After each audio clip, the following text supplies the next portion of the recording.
How to make riddim dubstep. Let's start with the BPM at 140. A kick. 2 claps for layering. Crash. Ride. Hi-hats. A wonky bass. A sustained bass. And the main bass. Vocal sample. You said it wasn't an accident. Check. Small drum fill. Let's check. Be careful!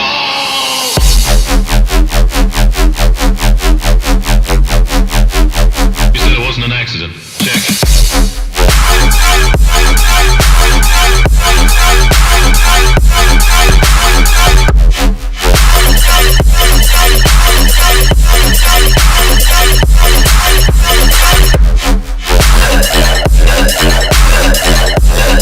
This song is from my new riddim dubstep course.